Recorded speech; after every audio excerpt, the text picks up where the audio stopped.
Hello दोस्तों, स्वागत है आप सभी का आपके अपने YouTube channel study knowledge point में। दोस्तों मैं विमल प्रजापति और इस वीडियो में दोस्तों हम ज्यामिति टॉपिक जो आपका है उसमें हम रेखा एवं कोण के बारे में बात करने वाले हैं। ठीक है दोस्तों, इसी चीजों को पहले समझ लेते हैं, उसके बाद हम आगे की बात करेंगे। तो दोस्तों यहाँ पे कुछ पॉइंट्स हैं, कुछ महत्वपूर्ण बिंदु हैं। तो यहाँ पे सबसे पहला जो है आपका वो पॉइंट, ठीक है ना, पॉइंट है बिंदु। ये क्या है ज्यामिति के अंदर, ठीक है, पॉइंट ये है, आप जानते होंगे इसको हम पॉइंट बोलते हैं, बिंदु बोलते हैं। तो इसमें क्या है कि पॉइंट जो है इसकी कोई लंबाई या चौड़ाई नहीं होती, ठीक है ना। दूसरा लाइन, ठीक है, लाइन मतलब रेखा, ठीक है, इसको समझते हैं। लाइन क्या है कि रेखा जो है इसका कोई स्टार्टिंग पॉइंट और कोई एंड पॉइंट नहीं होता, तो इसको हम बोलते हैं रेखा यानी लाइन, ठीक है ना। इसके बाद अगला टॉपिक है लाइन सेगमेंट, ठीक है, line segment. Line segment means रेखा खंड, ठीक है। तो रेखा खंड ये क्या है कि जो हमने लाइन बनाई थी ना, जो अभी मैंने लाइन के बारे में बताया, तो लाइन का कोई सा भी छोटा सा पार्ट, ठीक है, ये, ठीक है, जिसका मुझे स्टार्टिंग पॉइंट भी पता है और लास्ट पॉइंट भी पता है, मतलब इसको हम मेजर कर सकते हैं, इसको हम माप सकते हैं। ये 4 सेंटीमीटर का भी हो सकता है, 5 सेंटीमीटर का, 10 सेंटीमीटर का हो सकता है, जिसकी एक निश्चित माप हो, तो वो रेखाखंड हो गया। लाइन में क्या था, इसकी कोई निश्चित माप नहीं है, ये पता नहीं कहां से स्टार्ट हो रही है कहां जा रही है, कोई पता नहीं, तो इसको हम लाइन बोलते हैं। और इसी के हिस्सा कोई एक छोटा सा पार्ट ले लिया तो वो आपका लाइन सेगमेंट बन जाता है, रेखाखंड बन जाता है, ठीक है दोस्तों। अगला पॉइंट है यहाँ पे रे, मतलब जैसे हम बोलते हैं किरण, ठीक है। किरण ये क्या है दोस्तों, इसका मुझे स्टार्टिंग पॉइंट तो पता है बट लास्ट पॉइंट इसका हमें नहीं पता कि ये कहां तक जाएगी, ठीक है, तो इसको हम बोलते हैं रे, ठीक है दोस्तों। हम यहाँ पे कुछ और समझते हैं इनसे संबंधित कुछ बातों को, ठीक है। एक पॉइंट से होकर अनंत रेखाएं खींची जा सकती हैं। जैसे कोई एक पॉइंट दे रखा है, वहां से हम कितनी रेखाओं को खींच सकते हैं, तो यहाँ पे दोस्तों अनंत रेखाओं को हम ड्रॉ कर सकते हैं, ठीक है ना। तो एक ये महत्वपूर्ण बात हो गई, आपसे कोई पूछ सकता है कि एक बिंदु से होकर कितनी रेखाएं खींची जा सकती हैं, तो एक बिंदु से दोस्तों अनंत रेखाएं खींची जा सकती हैं। बात आती है कि दो बिंदुओं से होकर कितनी रेखाएं खींची जा सकती हैं, तो दो बिंदु अगर हम यहाँ पे ड्रॉ कर लें और इनसे अब हम एक लाइन को ड्रॉ करते हैं, इनसे होकर जाने वाली मैंने लाइन को ड्रॉ किया, तो एक तो लाइन ये होगी। क्या आपको लगता है कि यहाँ पे दो बिंदुओं से होकर कोई और लाइन खींची जा सकती है? नहीं खींची जा सकती। दो बिंदुओं से होकर सिर्फ एक और एक लाइन खींची जा सकती है। तो एक लाइन हमने ड्रॉ कर ली, एक लाइन पे किसी भी पॉइंट पे, एक लाइन पर किसी भी पॉइंट पर अगर हम एक रे ड्रॉ कर देते हैं दोस्तों, तो इस लाइन पे दो एंगल आपके ये बन जाते हैं, ठीक है ना। एक लाइन पे कहीं पे भी एक पॉइंट मैंने यहाँ पे ड्रॉ कर लिया, एक बिंदु पर स्थित मैंने क्या किया, एक रे मतलब एक हमने किरण को ड्रॉ कर दिया, तो यहाँ पे दोस्तों दो एंगल बन गए। तो मैं आपको बता दूं कि किसी सरल रेखा पर स्थित किसी बिंदु पर जो कोण होता है, एक ही तरफ जो है 180 अंश का होता है कोण, ठीक है ना। तो यहाँ पे 180 अंश को अब दो कोणों में डिवाइड कर दिया, तो कोई बात नहीं, हम दोनों कोणों को अगर जोड़ेंगे तो 180 अंश आएगा। सपोज है ये x है और ये y है, तो x और y दोनों को अगर हम जोड़ेंगे दोनों कोणों को, तो दोनों कोणों का योग हमारा 180 अंश ही निकलेगा, ठीक है।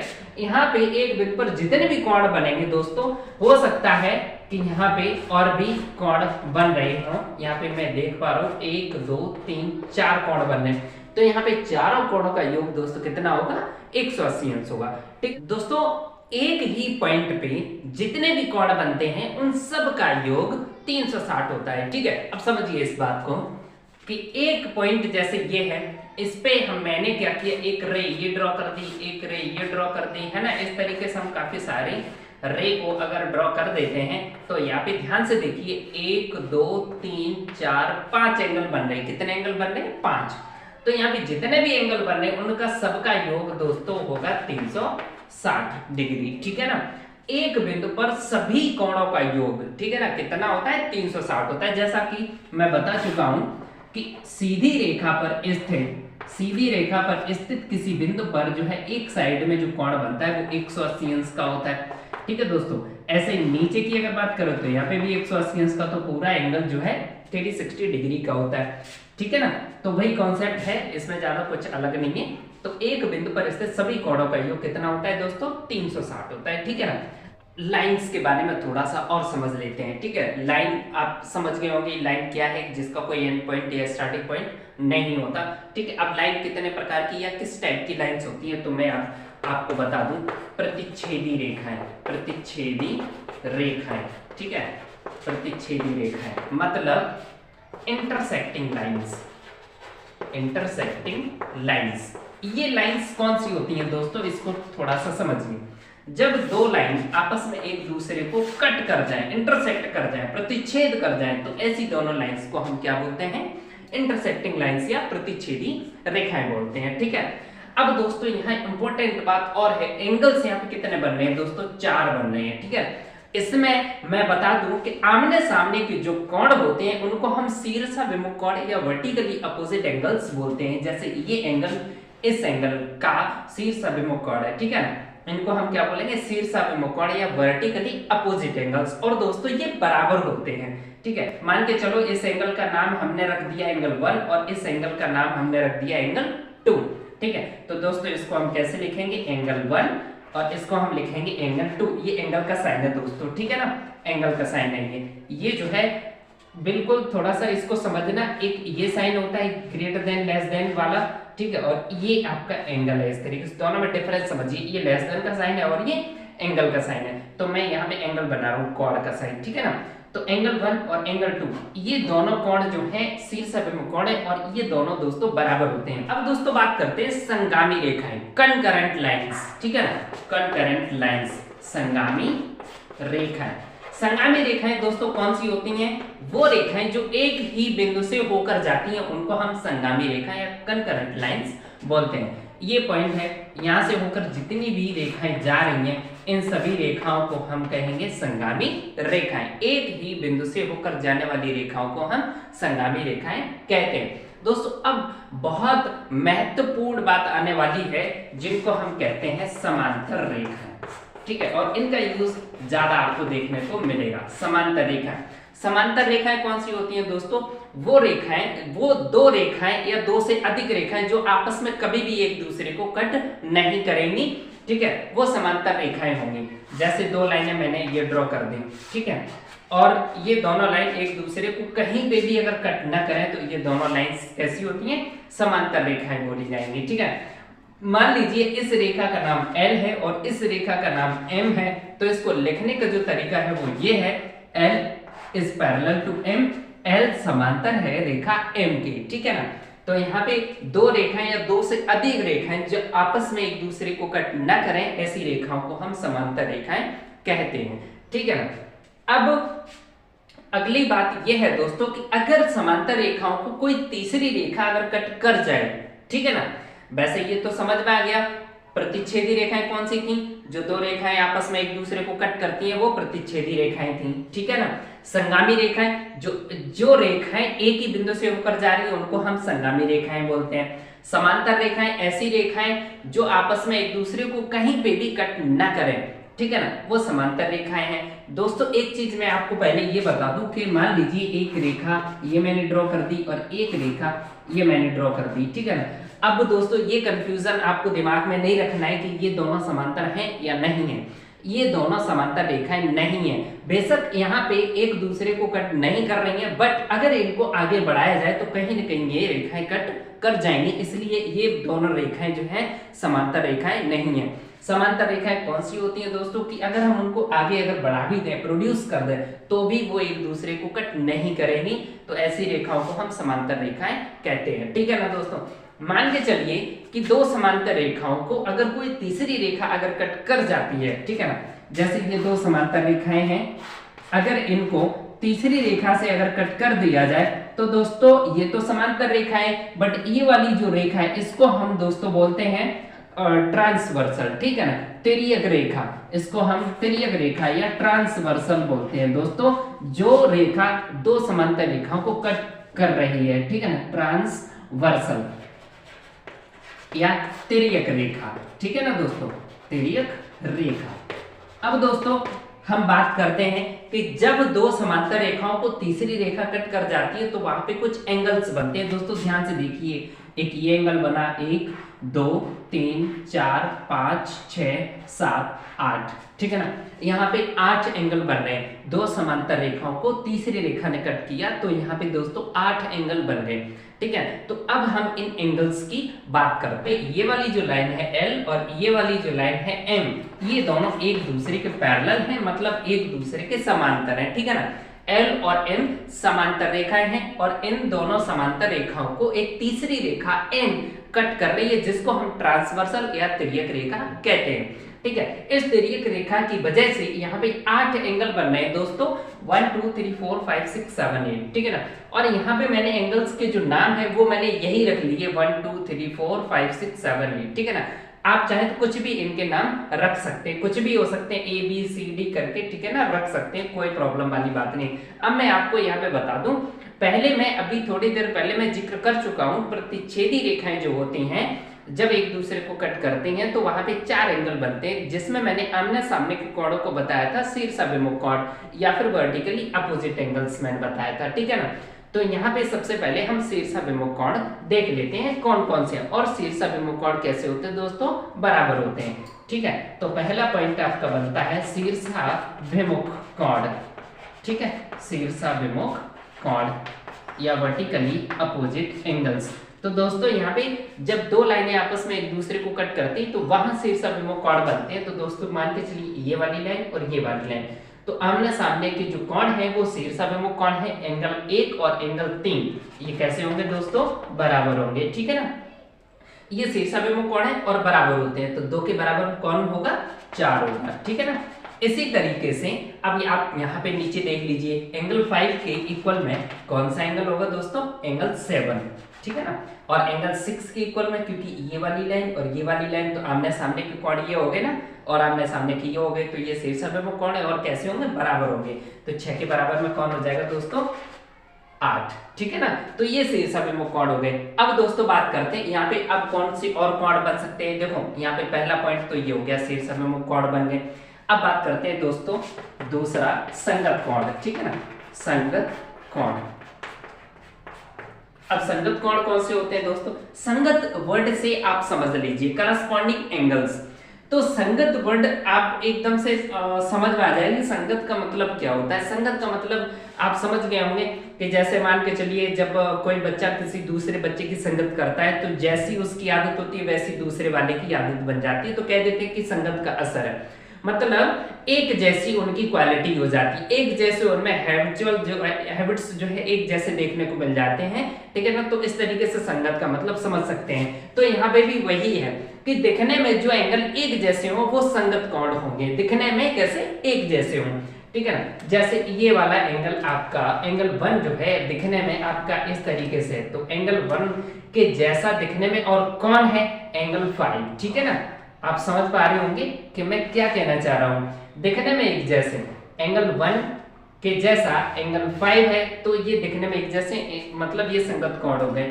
और संगत कोण भी कैसे होते हैं दोस्तों, बराबर होते हैं। 1 के जैसा 5 है तो एंगल 1 इज इक्वल एंगल 5, ये संगत कोण हो गए। 2 के जैसा कौन है दोस्तों, अब आप आसानी से समझ गए होंगे, ठीक है। 2 के जैसा कौन है, 2 के जैसा 6 एंगल है, तो एंगल 2 इज इक्वल एंगल 6। इसी तरीके से आप कह सकते हैं कि एंगल 3 के जैसा कौन है, 7, ठीक है ना।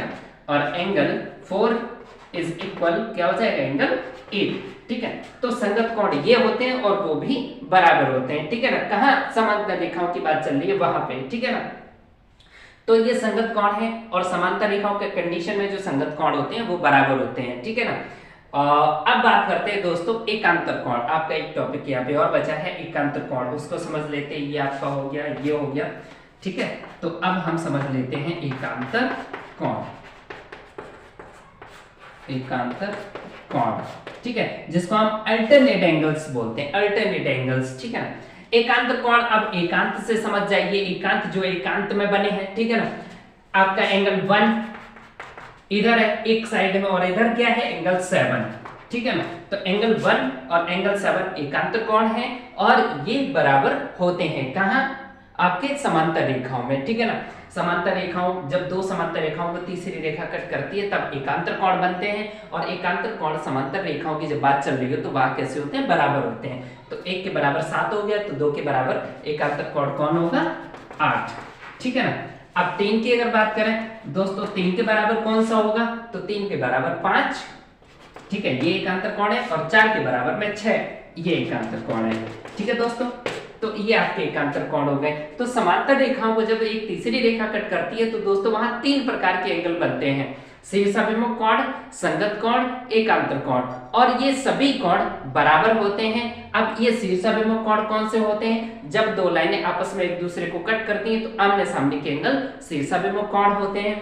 संगत कोण कौन से होते हैं, जो एंगल दिखने में एक जैसे हैं वो संगत कोण होते हैं। एकांतर कोण कौन से होते हैं, जो एक साइड में बने होते हैं, ठीक है, समझ गए होंगे। एकांतर कोण एंगल एक ये है और इसका एकांतर कोण एक 7 ही है, और ये दोनों एकांतर कोण कैसे होते हैं, बराबर।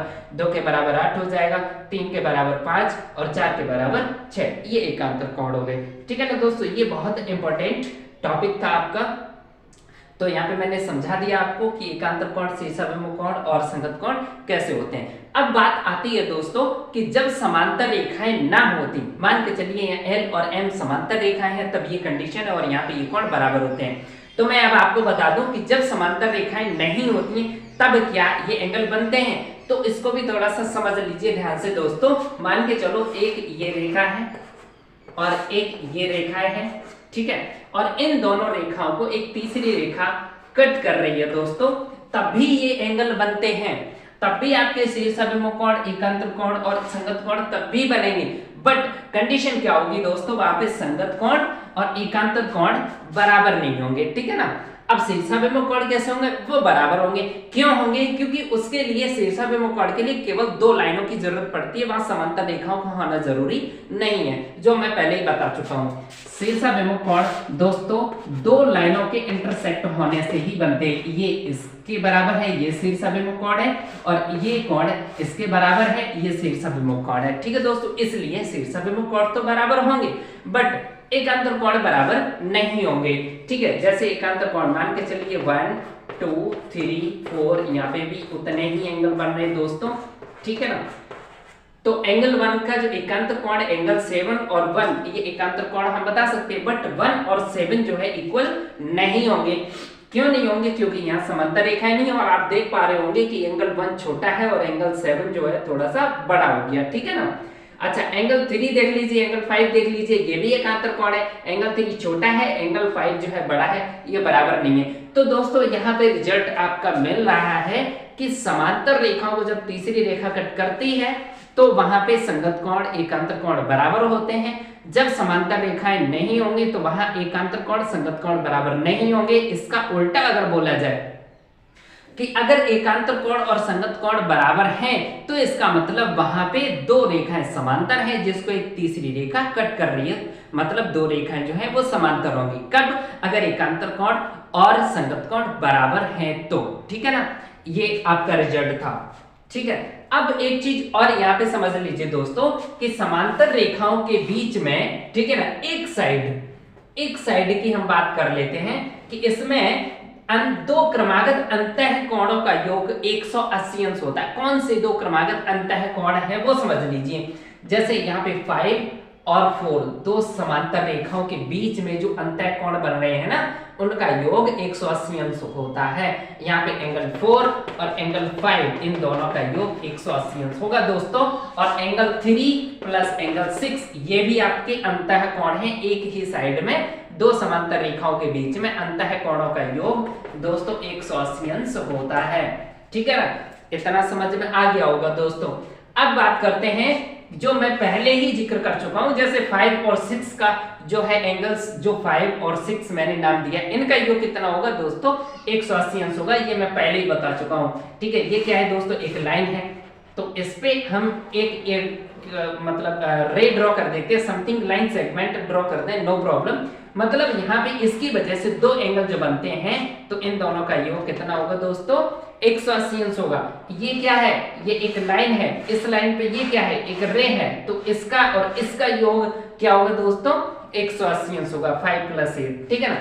तो कहने का मतलब है कि एक लाइन पर स्थित बिंदु पर जितने भी कोण बनते हैं एक ही साइड में, लाइन के ऊपर या नीचे, ऊपर जितने भी कोण बनेंगे सबका योग 180 अंश होगा, या लाइन के नीचे जितने भी कोण बनेंगे उनका योग 180 अंश होगा। दोस्तों यहाँ पे मैंने क्वेश्चन लिया है, क्वेश्चन आपका है यदि तीन सरल रेखाएं AB, CD, EF इस प्रकार काटती हैं जैसा कि चित्र में दिखाया गया है, तो x का मान क्या होगा। यहाँ पे x की वैल्यू मुझे फाइंड करनी है, ठीक है ना। यहाँ पे तीन रेखाएं हैं दोस्तों, कौन कौन सी, AB, ठीक है ना, AB और एक आपकी CD और एक आपकी EF, ये तीन रेखाएं हैं एक दूसरे को कट कर रही हैं। तो इस कंडीशन में आपका जो x का मान है वो क्या होगा, समझते हैं दोस्तों। ये तो उन्होंने कह दिया कि ये तीनों क्या है, सरल रेखाएं हैं, ठीक है ना। और रेखाएं हैं तो दोस्तों मैंने आपको बताया था एक ही लाइन पर एक साइड में, या तो ऊपर या फिर नीचे, ठीक है, एक ही लाइन पर। अब ध्यान से देखिए, मान के चलो जैसे EF एक लाइन है, एक ही लाइन पर एक साइड में इधर जितने भी कोण बन रहे होंगे उनका योग 180 अंश होगा। किसका, मान के चलो कोई सी भी लाइन ले लो, ये जरूरी नहीं है कि आप EF लें, मान के चलो आप CD लाइन ले लो या फिर AB लाइन ले लो, कोई सी भी आप लाइन लेके चलिए, उसमें एक साइड के जितने भी कोण बनेंगे उनका सबका योग 180 अंश होगा, ठीक है ना। तो यहाँ पे मान के चलो मैंने ले लिया EF क्या है, एक लाइन है। तो अगर EF एक लाइन है तो इस पे जितने भी कोण एक साइड में बन रहे हैं उनका सबका योग कितना होगा दोस्तों, 180 अंश होगा। जिसमें मुझे ये वाला एंगल, ये लाइन ली है जिसमें ये एंगल 5x डिग्री है, ये वाला 3x डिग्री, ये वाला मुझे पता नहीं है, तो ये वाला हमें दोस्तों पता करना पड़ेगा, ये क्या होगा। तो दोस्तों ध्यान से देखो, जब दो लाइनें एक दूसरे को कट करती हैं तो आमने सामने के कोण बराबर होते हैं, जिन्हें हम शीर्षाभिमुख कोण कहते हैं, ठीक है ना। जैसे ये वाली आपकी लाइन है और एक ये लाइन आपस में एक दूसरे को एक दूसरे को कट कर रही है, तो आमने सामने के कोण दोस्तों कैसे होते हैं, बराबर होते हैं। अगर ये 2x डिग्री है तो ये भी 2x डिग्री होगा। अब EF लाइन को ले लो, तो EF लाइन में एक साइड में जितने भी एंगल बन रहे हैं उनका योग 180 अंश होगा, जिसमें 5x डिग्री, 2x डिग्री और 3x डिग्री आ रही है दोस्तों। तुरंत इसको हम सॉल्व कर देंगे, 5x degree, 2x degree, 3x degree is equal क्या हो जाएगा दोस्तों, 180 डिग्री, ठीक है ना। इसे सॉल्व कर देंगे, 5 2 7 और 3 10x डिग्री, ठीक है ना, इज इक्वल 180 डिग्री, ठीक है। इसको कट करेंगे तो ये आपका कितना आ जाएगा, 18 डिग्री। तो x degree is equal 18 degree, मतलब x इज इक्वल आपका क्या आ गया, 18। तो ये आपका आंसर हो जाए। दोस्तों क्वेश्चन है यहाँ पे, दो सरल रेखाएं AB तथा CD परस्पर बिंदु O पर काटती हैं, यदि AOC इज इक्वल 50 डिग्री, मतलब एक एंगल दे रखा है AOC is equal 50 degree, then angle BOC मुझे फाइंड करना है, ठीक है ना। यहाँ पे इन्होंने कह दिया AOC जो है 50 अंश है, AOC ये इंटरसेक्ट पॉइंट है दोस्तों, जिसे इन्होंने O माना है, ठीक है ना। ये फिगर दिया हुआ है, तो AOC यहाँ पे है दोस्तों कितना, 50 अंश। तो इन्होंने कह दिया BOC मतलब इसको निकालना है। एक आप जानते हैं दोस्तों, ये एक लाइन है, ये क्वेश्चन में भी उन्होंने बोल दिया कि AB और CD दो सरल रेखाएं हैं, तो एक सरल रेखा पे स्थित एक साइड में जो जितने भी एंगल बन रहे हैं उन दोनों, मतलब 2 या 3 जितने भी एंगल बन रहे हैं उनका योग 180 अंश होता है। अगर ये 50 है तो दोस्तों ये कितना बचा, 130 अंश बचा, ठीक है ना। ये पूरा योग कितना होगा, 180 अंश। तो इस तरीके से ये वाला जो है कितना आ जाएगा दोस्तों, 130 अंश आ जाएगा। मान के चलो अगर यह 40 होता तो ये 140 हो जाता, ठीक है ना, इस तरीके से, ठीक है। इस वाले एंगल का नाम क्या क्या हो सकता है, इस एंगल का नाम हो सकता है AOB, एंगल AOB, या फिर एंगल BOA, ठीक है ना। 3 अक्षर से रिप्रेजेंट करेंगे, और 3 अक्षर से रिप्रेजेंट कैसे करेंगे, AOB मतलब जो एंगल हमें दिखाना है वो वाला अक्षर बीच में आना चाहिए, ठीक है ना। तो AOB या फिर BOA उल्टा करके भी लिख दो चलेगा, या फिर केवल एक अक्षर से एंगल O, ठीक है। अब यहाँ पे O पॉइंट है, यहाँ किसी पॉइंट पे अगर एक ही एंगल बन रहा है, एक से ज्यादा नहीं बन रहे, तो हम केवल एक अक्षर से भी उस एंगल को लिख सकते हैं, उसका नाम बता सकते हैं। तो क्वेश्चन में किसी भी प्रकार से वहां पे एंगल को दे सकते हैं, या फिर पूछ सकते हैं कि इस तरीके से एंगल O कितना होगा, या एंगल BOA कितना होगा, या एंगल AOB कितना होगा, तो एक ही बात हो गई, ठीक है ना। तो ये लिखने का तरीका था जो मैंने आपको बता दिया। दोस्तों यहाँ पे फिगर मैंने ऑलरेडी बना लिया है। जो आपका क्वेश्चन है उसमें ये कह रहा है कि बहुत कोण BOD का मान क्या होगा। ठीक है दोस्तों, अब यहाँ पे कुछ और मैं इंपॉर्टेंट बातें आपको बताने वाला हूं, वो आप समझ लीजिए। मान के चलिए केवल अगर इन्होंने BOD बोला होता, केवल ये कहा होता कि BOD क्या होगा, तो फिर दोस्तों इस एंगल की बात करते वो BOD, इस एंगल की बात करते, ठीक है ना। बट अब इन्होंने कहा है बहुत कोण एंगल BOD, मतलब रिफ्लेक्स एंगल BOD की बात कर रहे हैं। तो दोस्तों यहाँ पे मैं आपको बता दूं, बहुत कोण का मतलब होता है कुछ न्यून कोण जो है ना उससे बड़ा वाला, मतलब उसके अपोजिट जो कोण होता है, जो बड़ा वाला कोण है उसकी बात कर रहे हैं ये, ठीक है। और अगर यहाँ पे ये चीज ना लिखी हो तो इसका मतलब है कि ऐसे कोण का मान पूछ रहे जो 180 अंश से ज्यादा नहीं है, 180 अंश से कम है, ठीक है। हो सकता है इस टाइप से हो सकता है कि आपका जो है इस टाइप से हो, ये कोण है ना, लेकिन ये सबसे लास्ट है, ये 180 अंश का किसी बिंदु पे, ठीक है ना। हो सकता है इस टाइप से पूछा जाता, बट ये लास्ट है। इससे बड़ा जो एंगल बन गया दोस्तों, इससे बड़ा ये, तो ये दोस्तों हो जाता है रिफ्लेक्स, मतलब बहुत कोण, ठीक है ना ये। तो यहाँ पे दोस्तों इसकी बात कर रहे हैं कि ये वाला बताओ। तो दोस्तों मैं आपको बता दूं, अगर ये वाला फाइंड करना है तो पहले तो ये पता होना चाहिए, ठीक है ना। अब ये कैसे निकालेंगे, तो ये ऐसे निकलेगा दोस्तों कि यहाँ पे 30 अंश दे रखा है, तो मैं क्या करता हूँ यहाँ से, ये इन्होंने ये कह दिया क्वेश्चन में कि AB और CD समांतर रेखाएं हैं। कैसी रेखाएं हैं? समांतर, पैरेलल लाइंस हैं। तो मैं अपनी तरफ से यहाँ से एक पैरेलल जो है लाइन ड्रॉ कर लेता हूँ। क्या करता हूँ? एक पैरेलल लाइन मैं यहाँ पे समांतर रेखा अपनी तरफ से खींच लेता हूँ, जो इस पॉइंट से होकर जा रही है, जो इन दोनों के समांतर है, ठीक है ना।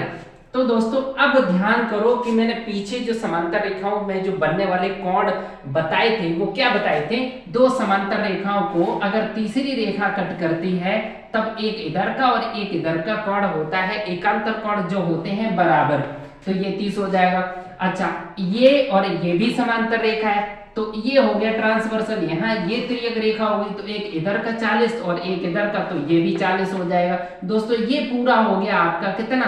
70 अंश। ये वाला पूरा कितना हो गया दोस्तों? 70 अंश। ज्यादा लिखने की जरूरत ही नहीं है, यहीं पे सॉल्व हो जाएगा। ये पूरा हो गया दोस्तों 40 और 30 70 अंश।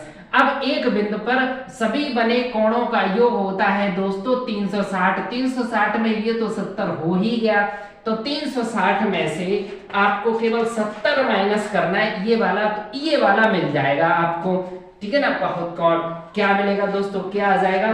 290 अंश आ जाएगा। कितना आ जाएगा? 290 अंश। लो दोस्तों हो गया, ये आंसर आ गया कि ये वाला जो एंगल है 290 अंश होगा। अगर ये ना लिखा होता, केवल BOD पूछते तो दोस्तों 70 अंश हो जाता, ठीक है ना। दोस्तों ये फिगर दे रखा है, इसमें क्वेश्चन ये है कि वो कह रहे हैं कि AOC क्या होगा। क्या? AOC, ये वाला एंगल आपसे फाइंड करने की बात कर रहे हैं कि ये वाला एंगल जो है इसकी वैल्यू क्या होगी। तो दोस्तों यहाँ फिगर को बहुत ध्यान से समझना। इसमें गिवन कंडीशन जो है इन्होंने दे रखा है क्वेश्चन में कि जो ये रेखा है CD और AB, ये परस्पर समांतर हैं। AB और CD कैसे हैं? परस्पर समांतर हैं और समांतर रेखाएं हैं। तो दोस्तों मैं क्या कर रहा हूं, ये समांतर रेखाओं को कोई तीसरी रेखा तो अभी कट कर नहीं रही है, बट मैं क्या करता हूं, इस CD को थोड़ा सा इधर बढ़ा लेता हूं, इधर, ठीक है ना। इधर मैंने इसको बढ़ा लिया, ठीक है ना। जब ये समांतर रेखा थी इसके, तो इसी को मैंने यहाँ पे थोड़ा सा आगे बढ़ा लिया, ठीक है। अब इन दोनों समांतर रेखाओं के लिए दोस्तों ये ट्रांसवर्सल बन गया, ये दोनों को यहाँ टच करती हुई या फिर कट करती हुई जा रही है। तो यहाँ पे कंडीशन बनती है दोस्तों कि ये समांतर रेखा और ये ट्रांसवर्सल तो दिखने में एक जैसे संगत कोण होते हैं, ये जैसा है वैसा ये है। अगर ये 50 है तो ये भी 50 होगा, ठीक है ना। इतना समझ में आ गया होगा। अब यहाँ पे ध्यान से देखो, ये क्या है? लाइन है, ये एक लाइन है और लाइन पे ये पूरा एंगल कितना होता है दोस्तों? 180 अंश। अगर ये 100 है तो ये वाला दोस्तों मिल जाएगा कितना? ये वाला 80 अंश मिल जाएगा। ये वाला कितना हो जाएगा? 80 अंश। एक इंपॉर्टेंट बात यहाँ पे बन गया आपका ये वाला त्रिभुज। क्या बन गया? त्रिभुज बन गया। और त्रिभुज के तीनों कोणों का योग 180 अंश होता है। ये समझ लो आप कि त्रिभुज के तीनों अंतः कोणों का योग, जो तीन कोण बन रहे हैं दोस्तों, इन तीनों का जो योग है, कोणों का योग 180 अंश होता है। ये 50 हो गया, ये वाला 80 हो गया, ठीक है ना। 50 और 80 कितना हो गया 130। अब बचा कितना दोस्तों 130, अब बचा 50 अंश। 100